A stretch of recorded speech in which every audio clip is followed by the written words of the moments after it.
안녕하십니까. 매일 아침 조간신문의 주요 기사를 딱딱 풀어서 해석해드리는 조간 딱풀 3월 20일 월요일에 인사드립니다. 윤석열 대통령이 일제강제징용 문제를 제3자 변제 방식으로 풀고 일본을 방문을 하고 한일관계 정상화를 위해서 적극적으로 뛰고 있죠.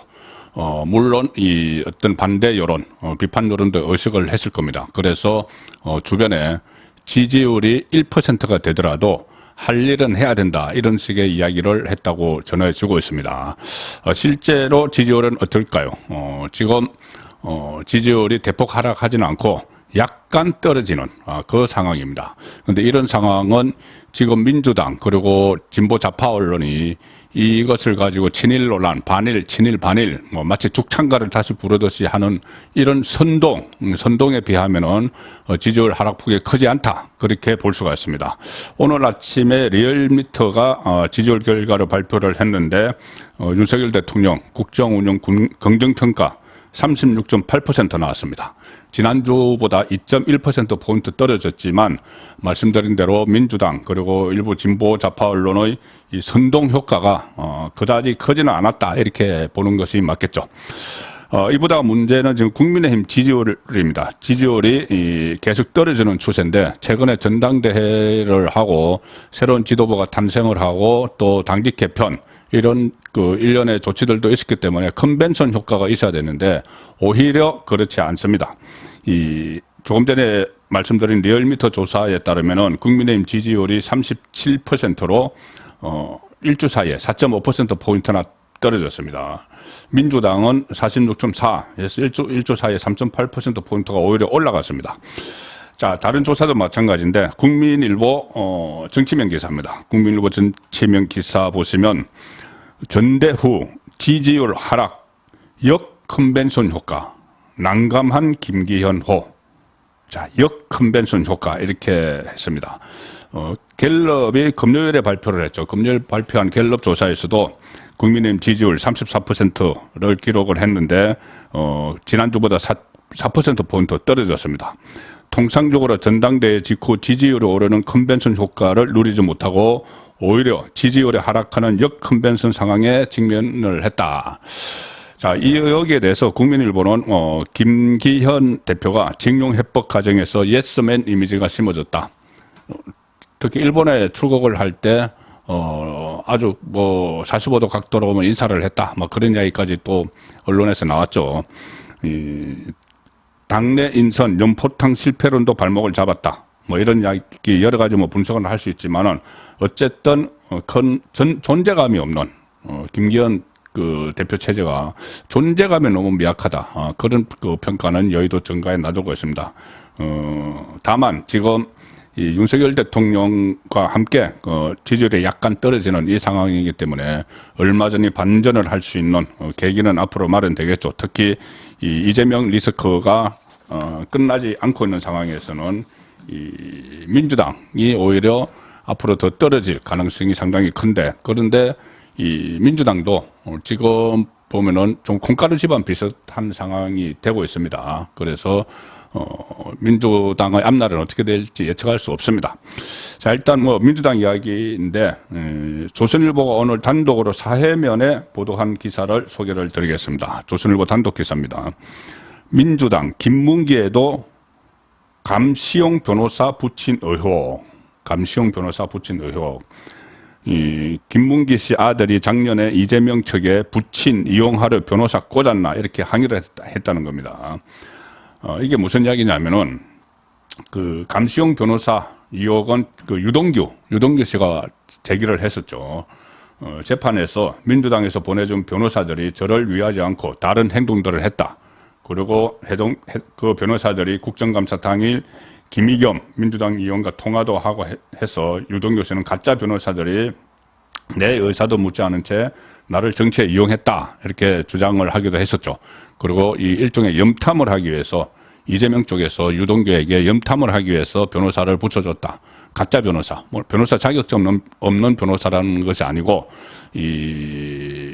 염탐을 하기 위한 변호사, 실제로 유동규를 돕기 위한 것이 아니고 문재인 정부 청와대 행정관 출신 변호사 또는 경기도 그 고문 변호사, 자문 변호사 이런 사람들이 유동규를 변호한다고 가서 염탐만 했다는 이야기죠.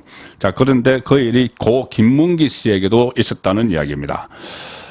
고 김문기 성남도시개발공사 개발사업 1처장에게 민주당 쪽이 감시용 변호사를 붙였다는 의혹이 제기된다.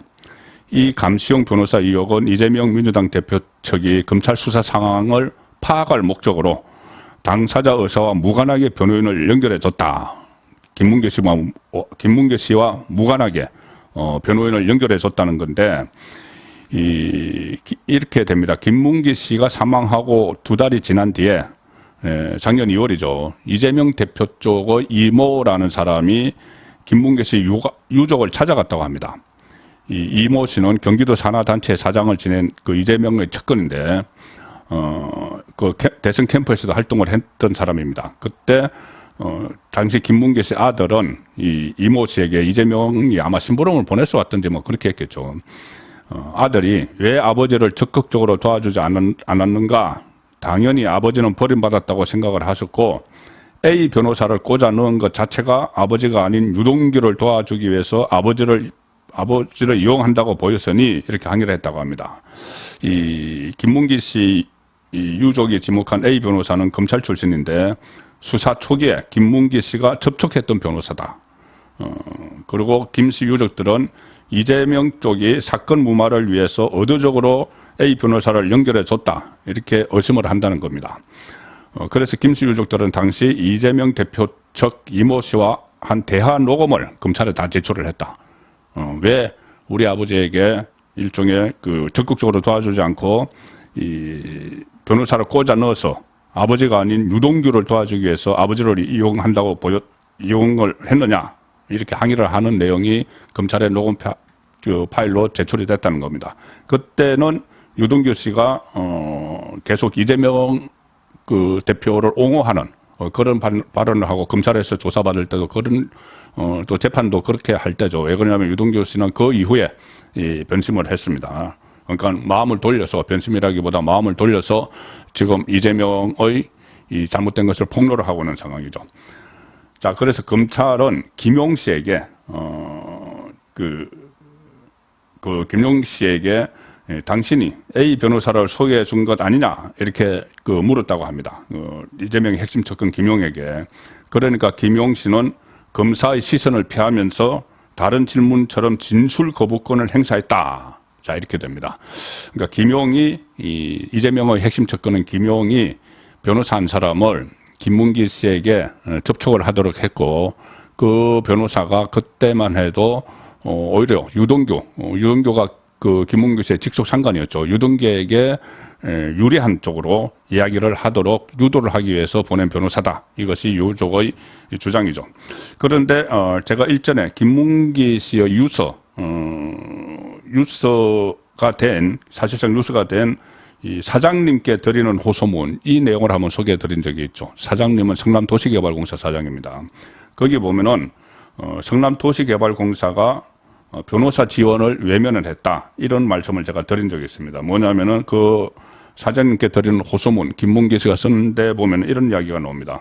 본인이 이 검찰 조사를 받으러 가는데 한 4차례나 검찰 조사를 받았는데 어느 누구도 그 도시개발공사에서 관심을 갖고 지원하지 않았다. 이렇게 이야기하면서 이 사례를 하나 들었죠. 김문기 씨가 검찰의 대기실에 있는데 하나은행도 그때 대장동 연루해서 검찰 조사를 받았죠. 하나은행 이모 부장, 그러니까 김문기 씨가 아는 사람입니다. 사업관계로 대장동 관련으로. 이모 부장은 변호사들과 함께 쭉 출석을 해서 부러웠다. 그런 말을 썼습니다. 그래서 김문기 씨가 저에게도 변호사 지원이 필요하다. 전문 변호사, 법률 지원 받도록 해달라. 이런 그 글을 남겼죠. 마지막에 남겼습니다. 그러면은 이렇게 되는 거죠. 김문기 씨가 속한 성남도시개발공사에서는 아예 변호인도 지원을 하지 않고 외면을 해버렸고 다 덮어씌우기를 했고 그런데 단지 이재명 쪽에서 성남시장 쪽에서 도시개발공사에서는 외면을 했고 시장 쪽에서는 변호사 한 사람을 꽂았어. 이 표현대로 하면은 꽂았어. 김문기 씨에게 꽂았어. 어떤 정보를 캐내는 김문기 씨가 검찰에 어떤 진술을 하는지 그것을 캐내는 염탐 역할을 했다. 자, 그런 이야기가 되는 겁니다.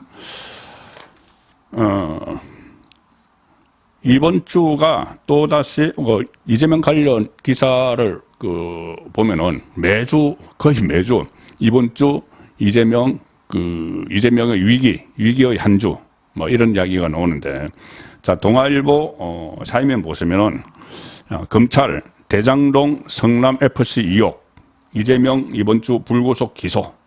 자, 대장동 성남 FC 의혹과 관련해서 검찰이 구속영장을 청구를 했는데 민주당이 부결을 시켜버렸죠. 체포동의안을. 그런데 그것을 다시 일단은 영장을 재청구하지 않고 불구속 상태에서 기소를 한다는 겁니다. 배임, 제3자 뇌물 혐의 등 포함 428억 뇌물 약속은 추가로 규명하기로 했다. 이번 주에 불구속 기소를 할 것으로 지금 알려졌는데, 이렇게 되면 지금 재판이 이 선거법 위반으로 지금 매주, 그러니까 격주 금요일마다 재판을 받고 있죠. 그럼 또 이것도 또 재판을 또 받기 시작을 합니다. 검찰은 지난달 27일 체포동의안이 국회에서 부결된 이후 유동규 등 대장동 일당을 다시 불러 조사를 하면서 이재명의 배임 그리고 428억 원 뇌물 약속 혐의 부정처사 후 수뢰죠. 그에 대한 보강 조사를 다 진행을 했다. 다만 검찰은 이 428억 원 이번 기소에 포함시키지 않기로 했다. 이 김만배 그리고 정진상이 입을 꾹 다물고 있기 때문에 이것은 명확한 혐의 입증에 한계가 있기 때문에 일단 이것은 제외를 하고 배임 혐의 그리고 여러 가지 이해충돌 방지법, 부패 방지법, 그리고 범죄 수익 은닉 규제법, 제3자 뇌물죄 이런 것을 묶어서 재판에 넘기기로 한 겁니다. 그런데 또 하나 바로 이번 주에 뭔가 진행이 될 것 같은 게 있습니다. 뭐냐면은 쌍방울 그룹이 이재명 대표 방북 비용을 대납했다는 의혹, 수원지검 형사 6부가 수사하고 있는데 이화영 전 경기도 평화도지사에 대한 조사를 마치는 대로 이재명 대표를 또 검찰에 불러 조사하는 방안을 검토 중입니다.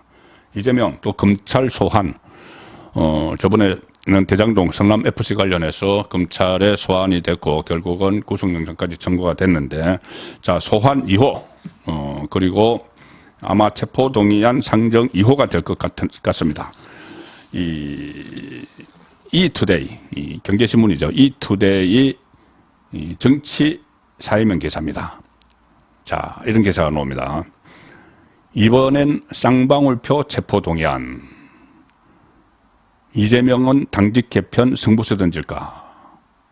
자, 이투데이 취재를 종합하면은 최근 민주당에서는 검찰이 쌍방울 대북 송금 수사와 관련해 다음 달 초 이 대표를 소환 조사할 것이라는 추측이 나오고 있다. 다음 달 초, 한 열흘 정도 남았죠. 그리고 4월 말께, 다음 달 말께 국회에 이재명에 대한 체포동의안이 다시 제출될 것이라는 전망이 민주당 안에서 나오고 있다는 겁니다. 그때 부결할 때 예상보다 당내 이탈표가 많았던 만큼 다시 체포동의안이 온다면 부결을 장담할 수 없다는 분위기가 지금 현재 민주당 안에서는 조성된 상황이고, 이것을 또 돌파하기 위해서 이재명이 하나의 꼼수를 쓰는 게 바로 당직 개편입니다. 본인이 물러나라 비명계에서 하는데 본인이 일단 물러나는 대신 이 당직을 개편을 해서 비명계를 주요 당직 사무총장이나 대변인 이런 데 앉히면서 한번 달래보는 그런 시도를 또 하고 있는 것 같습니다. 이재명은 이런 이야기까지 했죠. 총선에서 지면 당이 어려워질 뿐만 아니라 내 정치 인생도 어려워진다는 것을 너무 잘 안다. 총선 승리를 위해서는 어떤 일도 할 수 있다. 그래서 이것이 사퇴 이야기가 아니냐.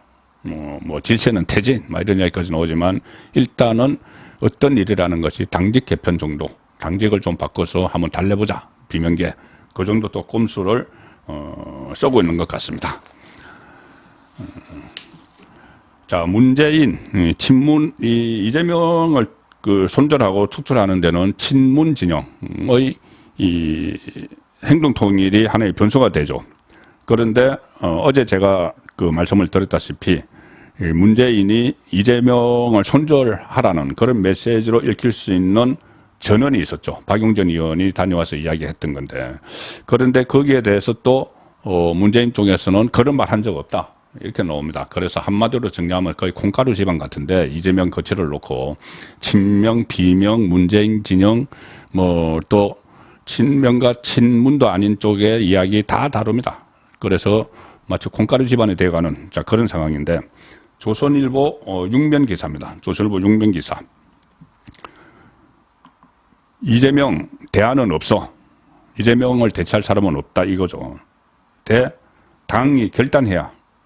문재인 정반대 전원 논란. 자, 박지원은 총탄압해서 잘하라고 하셨다. 보치원이 만나고 와서 이 17일 날 오전에 라디오에 나와서 그런 이야기를 했습니다. 자기가 10일 날 문재인을 평산 마을에 가서 만나고 왔는데 이 총탄압을 해서 잘하라고 하셨다. 무슨 그 이재명 대안도 없으면서 무슨 퇴진이냐. 이재명 중심으로 해. 이렇게 듣고 왔다고 했습니다. 17일 날 오전에 했죠. 그런데 그 17일 날 박용진이 평산마을에 갔다는 겁니다. 박용진 민주당 의원. 비명계죠. 비명계고 친문도 아닙니다. 원래 노동당, 민노당 출신이죠. 민노당 출신. 그래서 박용진이 그날, 박지원이 그 말을 한 날, 이재명 외에 대안도 없으면서 무슨 이렇게 한 날, 그래서 그것이 다 보도가 된 날 갔는데, 박용진이 갔는데, 그때는 그런 이야기를 한 것이 아니고, 아마 문재인도 박지원이 그런 말을 했다는 걸 들었겠죠. 그런데 박용진에게는 전혀 다른 뉘앙스의 말을 했다. 결단을 해야 된다. 당이 결단을 하라고 하는 건지, 이재명이 결단을 하라고 하는 건지 모르지만, 이재명이 결단을 하라고 하는 거나, 당이 결단을 하라고 하는 거나 같은 말이죠. 결국은. 이재명 나가라는 이야기입니다. 퇴진하라는 이야기입니다. 자, 그래서 서로 정반대 전언을 하고 있는데, 박용진, 어제 페이스북에 이틀 전, 그러니까 17일, 문재인의 양산 사저 방문 사실을 알리면서 이렇게 썼습니다. 대통령께서, 문재인이죠. 민주당이 조금 달라지고 뭔가 결단하고 그걸 중심으로 또 화합하면 내년 총선은 국민 신뢰를 얻을 수 있을 것이라고 격려했다. 자, 달라지고 결단하고. 이것은 박지원이 이야기했던 대안도 없으면서 그냥 그대로 가. 이것과 완전히 다른 이야기죠. 이 결단이 이재명의 사퇴를 포함한 거치 문제를 말한 것 아니냐는 해석이 나왔다. 그리고 또 문재인 또 이렇게도 이야기했답니다. 자, 이 문제에 대해서 또 당내에서 조롱이 나오고 있는데 이렇게 이야기했습니다. 박용진에게 당내 좌표 찍기, 문자 폭탄, 정오와 혐오의 언어들이 난무하고 보수 진보 진영 간 갈등이 나라를 분열시키는 상황에 대해 걱정을 하고 계셨다. 박용진은 이렇게 이야기합니다. 이것은 지금 이른바 개딸들이 그때 부결표 그럼 가결표 던지거나 체포동의안 때 아니면은 무효표 만들거나 기권한 사람들을, 민주당 사람들을 색출하자. 그래서 문재인 본인 이름까지 칠적에 올랐죠. 처단할 칠적. 여기 오르니까 문재인이 발끈한 겁니다. 당내 좌표 찍기, 문자 폭탄, 정오와 혐오의 언어들이 난무하고 갈등이 나라를 분열시키는 상황. 자, 지금까지는 개딸 이런 문제에 대해서 짐짓 가만히 있다가 갑자기 이렇게 박용진을 통해서 이런 말을 전하는 이유 뭘까요? 자신을 공격을 했기 때문이죠. 개딸들이 친문 칠적 이러면서 본인을 공격을 했기 때문입니다. 자, 그런데 문재인은 지금 개딸들이 이렇게 활개를 치는데 어떤 바탕을 제공한 인물이죠.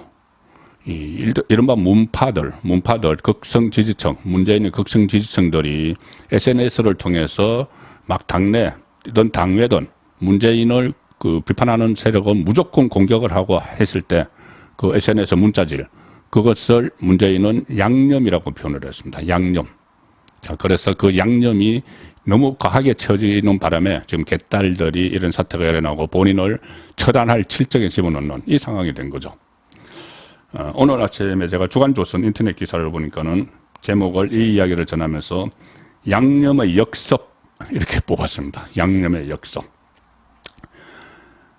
그리고 이것은 박지원 전 국정원장이 이 YTN 라디오 인터뷰에서 이 대통령께서 지금 현재 민주당이 총단합해서 잘해야 된다. 이재명 대표 외에 대안도 없으면서 자꾸 무슨 사퇴론을 제기하느냐.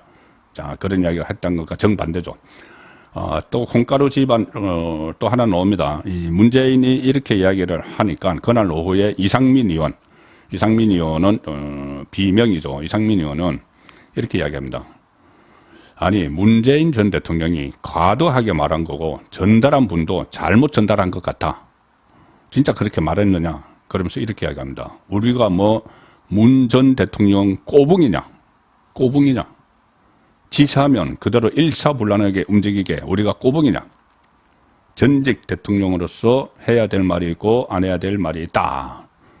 일종의 문재인의 약발도 지금 안 먹히는 그런 상황이 돼가고 있는 것이죠. 그래서 제가 콩가루라는 이야기를 말씀드리는 겁니다. 자, 이렇게 이 박용진, 이 박지원 말이 다른데 그러면 문재인은 뭐라고 했을까요? 본인 입장은 아직 뭐 취재가 안 됩니다. 나온 게 없습니다. 그런데 조선일보는 문재인 핵심 관계자와 통화를 했는데 이렇게 이야기했다고 합니다. 확인해보니 이재명 대표의 거취에 대한 것이나 이재명 외에 대안은 없다는 식의 언급은 전혀 하지 않았다고 하더라. 아마 문재인을 만난 사람들이 자기가 듣고 싶고 말하고 싶은 것만 취사 선택해서 자기 정치에 이용하는 것이다. 결국 우리 당에 확실한 구심점이 없기 때문에 자꾸 문재인 전 대통령을 찾아가는 것 아니냐. 이것이 문재인 전 대통령이 치고 빠지기일까요? 아니면 정말 문재인이 그 핵심 관계라는 사람이 이야기했듯이 자기 정치에다 문재인을 이용을 하는 것일까요? 일단 치고 빠지기라면은 이 노골적으로 뭐 제가 어제 그 해석을 해드린 대로 이재명 그만둬라 이 메시지인데 최후 통첩 같은 메시지지만은 그것을 한번 치고 나서 이게 또 너무 노골적으로 하면 그러니까는 빠지는 것 이것인가 아니면은 콩가루 집안에 대해서 이것저것 다 서로 자기 팔 자기가 건드는 그런 상황으로 갔는가. 자, 둘 중에 하나인데 어쨌든 결론은 거의 콩가루 집안은 맞는 것 같습니다. 조선일보 정치면은 지금 이재명 리스크가 더 세지고 있는데 지금 민주당은 친일 반일 프레임으로 맞불을 놓고 있죠. 윤석열 대통령의 방일과 일본 방문과 관련해서 가짜뉴스도 막 쏟아내고 있는데 자, 조선일보 사면 정치면입니다. 야당 자위대 한반도 진주 그런데 한국 동의 없이는 절대 못 들어가. 팩트 체크를 했습니다. 조선일보가 반일 집회에서 쏟아진 극단 주장들 한반도에 자위대가 들어온다. 일본 군사대국에 동조하는 것이다. 식민의 불법성을 부정을 하는 것이다. 일본에 사과가 없었다. 이렇게 막 이야기를 하죠. 이재명도 한반도에 자위대가 들어온다. 이런 이야기를 했는데 자위대가 들어올 수 있다. 자, 80년 전에 그런 우리나라의 국력과 지금 국력은 완전히 다른데 지금 뭐 이 한일 관계가 좋아진다고 해서 자위대가 진주할 수 있다. 이것은 완전히 현혹이고 선동이죠.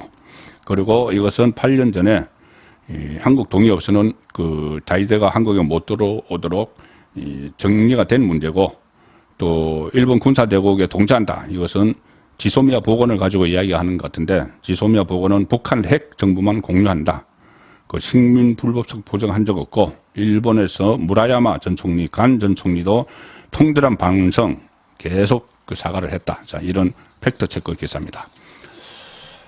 마지막으로 보여드릴 기사는 이것을 제가 보여드릴까 말아야 될까 고민을 했지만 지금 오늘도 이 진보좌파 성향 한겨레 경향신문은 오늘까지도 일면 톱 기사가 윤석열 대통령 일본 방문을 비난하는 기사로 다 채우고 있습니다. 이 2면 3면 기사도 다 마찬가지입니다.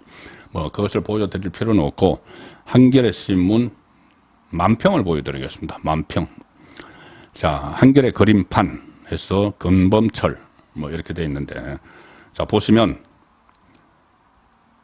한국과 그 태극기와 일장기가 있고 물컵 반 이렇게 있죠. 그리고 손에 오염수로 물컵을 채우고 있습니다. 이게 무슨 의미냐 하면은 처음에 그 강제징용 문제 해법을 발표하고 나서 박진 외교부 장관이 이제 한일 관계는 우리가 물컵의 반을 채웠다. 나머지 반은 앞으로 일본이 채울 것이다. 이렇게 이야기를 했죠. 그래서 이번에 일본에 가서 뭐 일본이 이 반도체 부품 뭐 수출 규제 해제 뭐 이런 몇 가지 조치를 취했는데 셔틀 외교 복원. 그런데 그것을 그거에 어느 정도 채웠다고 봐야 되는데 그게 아니고 오염수, 후쿠시마 원전 사고 오염수로 반을 채우고 있다.